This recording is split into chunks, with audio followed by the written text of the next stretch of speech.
అందరికీ నమస్కారం అండి. శ్రీధర్ నా గురించి పరిచయం చేసేటప్పుడే గణేశుని గురించి అని చెప్పిండు. మా గణేశుని 1954లో మొట్టమొదట పెట్టడం జరిగింది.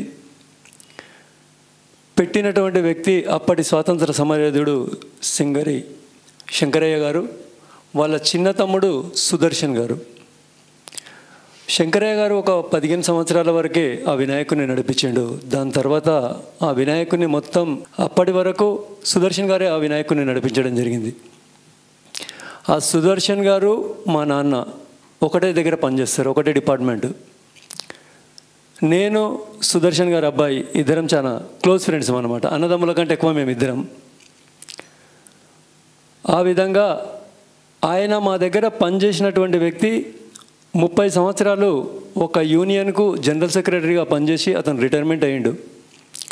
రిటైర్మెంట్ అయిన తర్వాత మా నాన్న తర్వాత నేను, ఇప్పుడు నా పిల్లలు. అంటే ఆ ఒక్క టెక్స్ట్ బుక్ ప్రెస్ యొక్క ఉప్పు మా రక్తంలో 3 తరాలలో ఉంది.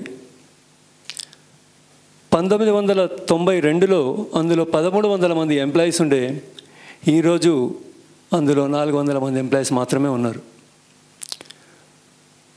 నేను 99లో అక్కడ పర్మనెంట్ కావడం జరిగింది.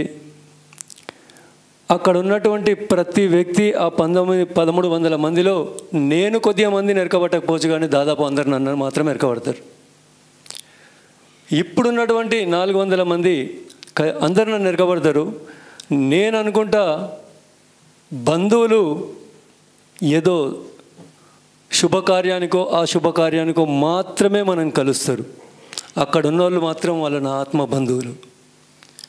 ఎందుకంటే నేను రోజు వాళ్ళతోని కలుస్తా, తిరుగుతా. వాళ్ళకి ఏదైనా అవసరం వస్తే ఖచ్చితంగా నేనంటూ ఒకని ఉన్నా అనే వాళ్ళకి ఆ నమ్మకం కలిగించడానికే నేను ప్రయత్నం చేస్తా. ఇంకా 5.5 సంవత్సరాల వరకే నా సర్వీస్ ఉంది. అంతవరకు మాత్రం వాళ్ళకి ఖచ్చితంగా సేవ చేస్తా. దాని తర్వాత కూడా నాతో ఏదైనా పని ఉంటే మాత్రం వాళ్ళు వస్తే కాదని అన్నాను. ఎందుకంటే వాళ్ళే కదా మాకు మొత్తం కావాల్సింది.